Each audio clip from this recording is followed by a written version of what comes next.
you a man of many hobbies. As someone with ADHD, Yes. I have a new hobby every day. Yes. What's the hobby for today? Shoveling. Shoveling, yeah. Yeah, this is one of my favorite watches. The Bulova Precisionist line, carbon fiber back with the blue second hand, not the sweeping second hand. Mm. It doesn't tick. I don't wear time bounds on my wrist. That's no offense to anyone with a quartz watch. I just prefer automatics. Yeah, it has the day. Dude, the lexicon you just dropped on there is just like... What? When you get very engulfed into a hobby, it almost becomes like a... everyone should know this kind of thing. Well, have you ever been on like the water on Reddit? No. Like people who are serious about their water and their alkaline. Does it even matter? I think the thing about hobbies, it starts with an interest, Mm-hmm. and it ends in finding connections with other people. Yes. I don't think that knives are the reason that I like knives anymore. I think it's just fun to like the community be on that Reddit comes behind it. Yeah. r/sharp stuff or EDC stuff and blade porn. Yeah. And just to like chop it up with other people who share the same Yeah, interests. if we just left you alone in the room with that knife, you probably... I'd be bored. Yeah, you would get bored with it very quickly. I can only tell time for so many seconds. Yeah. Changes. Every 60 seconds. I've been counting. Oh, minute passes, yeah. Crazy.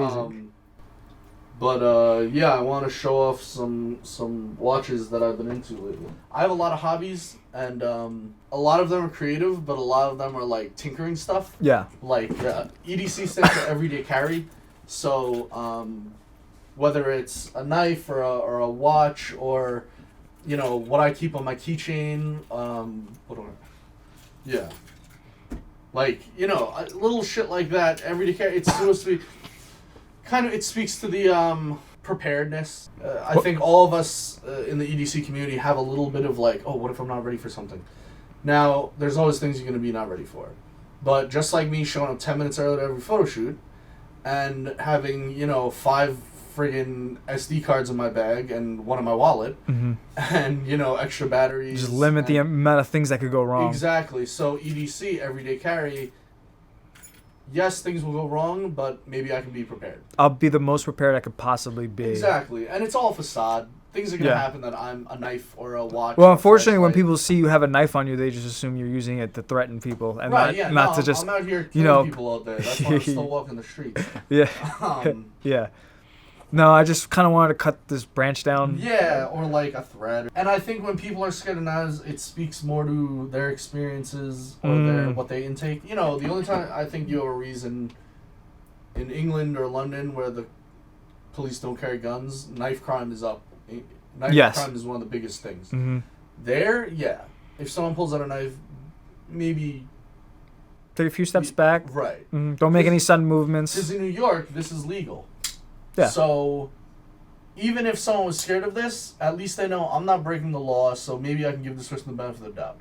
I can't be upset with them immediately as they pull it out. Most people don't even know knife laws, too, though. Right. They just see a knife and it's like, oh, that could kill me. Right. But I don't think it's, is this person a killer? Like, I don't think yes, the knife could kill you, sure. But is the person a killer? Yes. Now, in London, there is a knife law where 2 inches is the legal limit. So then, in London, where the people know knife crime is abundant, now if someone pulls out this, which is 4 inches almost, hey, where... 2 inches, huh? That's like... That's about here. Yeah, that's small. Yeah. That's not even a tool at that point. It's the limit knife crime. Mm-hmm. Now, so if I'm in England and I pull this out, I can no longer give him the benefit of the doubt because that's illegal. Mm-hmm. He didn't get that legally, which already says he broke the law to get it. What's to say he won't break the law with it? Mm-hmm. I get the worry there. But, like, in America, knife crime, I think we should have... I'm not going to get political here, but I've never seen a school stabbing.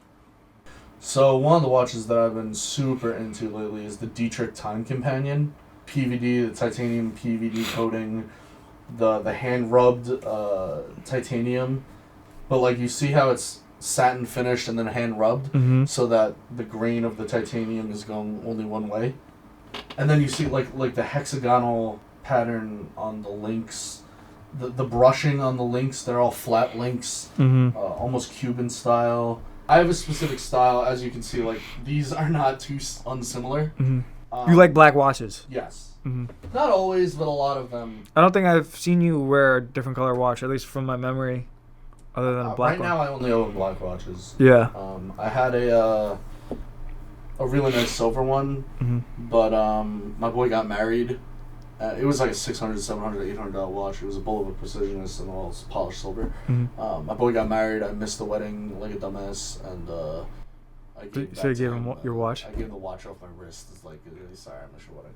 We should miss more occasions. Yeah. So when you get into watches, people are gonna say, "Oh, the Seiko 5, the Seiko Pepsi, Maurice Lacroix, the Icon Automatic full size. What an incredible piece of machining! You have the reflective polish here on the face, but you also have the hand rubs steel, and then that rub continues down. That pattern continues down onto the links and the shoulders of the watch. That logo, that beautiful logo, Maurice Lacroix. I love this like tiny secondhand automatic. Of course, I like automatic watches.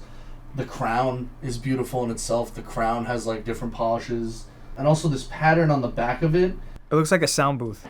Yes, you know the foam sound booth. Where Yeah, it's the like foam triangle squares. Points. Yeah. That's what that is.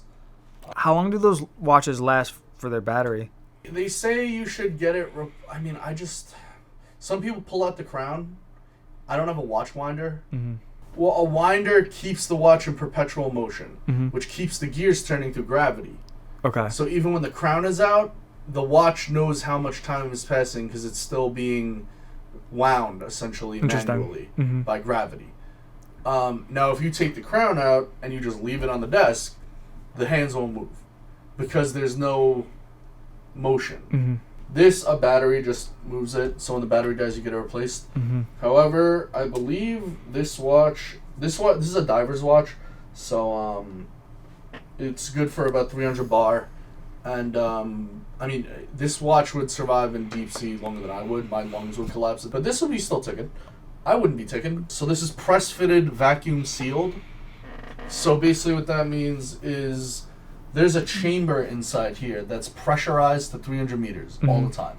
I have to take this to a jeweler because if I just unscrew it, I might break the gasket, and now it's no longer waterproof at all. And I might have just fucked something up with the motors. You can't just unscrew the back. You need a special tool. Just like the iPhone screws. Yes, essentially yes. Yeah. Another thing I like about this is sometimes you get a crystal face, but it's flat crystal. I like, if you look at that, you can see the glass itself is sculpted. Oh, like I could see that, yeah. So when I look at it from this angle, it would distort from the angle, but the glass redistorts it back. It's like a lens almost. Exactly. Yeah. And then I've always kept a neoprene strap. I'm not a strap whore. Some people are strap whores. I don't blame them. I could put a different strap on this. I don't think it would look as right. You wear that as a utility. Yeah, so that's an easy strap for you to put on and off. This is the Victorinox Inox, and that's gorgeous. This is what the Swiss Army used for a long time. It looks vintage in a weird way. Yeah. The design hasn't really been. Again, you can see the. I love the pattern. Yeah, the pattern's incredible. On wrist, it looks incredible.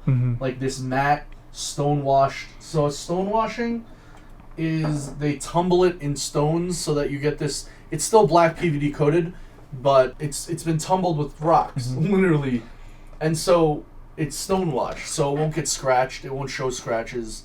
For example, I've beat this watch up to the point where like you can see scratches and shit because it's regular PVD coated titanium. Whereas that, if I scratch this knife, you don't see it because it's already been scratched with so many micro scratches from being tumbled in rocks that it's designed to take a beating. Exactly, and still look like it did. That's what this is essentially. It almost looks like a marbled carbon fiber. It's not, but it almost looks like that. And it's oh god, these product shots are nuts. Watch product shots. Do you find that those shots are genuine to what it actually looks like? No. Yeah, they know how to make it look good. Yeah, they do know how to make it look good for sure. Yeah, man, just on wrist, super blocky, super chunky. I believe it's like a 43 or 45. It's 1100, so it's a little expensive, but well, when it comes to like luxury watches like that, isn't that relatively cheap? You want an Audemars Piguet, you're looking at 100, 500 grand. Yeah. You want a Hublot, piece. You're looking at 500 grand. Do you think that at that point it gets excessive? A much cheaper knife can still cut. Yeah, of course. Any watch can tell time. Mm-hmm. Carbon fiber inlay. Mm-hmm. It plays with the light over here. Mm-hmm. It has sculpted G10 over here. It has a stonewash finish with a satin blade edge. Do I need all that? Do I need to pay $100 for a knife to cut a thread off my shirt? No. Mm-hmm. Do I need a $500,000 watch to tell time? No. But in any market, if someone's going to pay for it, they'll make it. Yeah. And throughout time, people are buying, Hublots and Rolexes and stuff. And I'm a big jewelry person. I love jewelry. I see no problem with it. If it's your money and you want to spend it however, again, it's all about the hobby.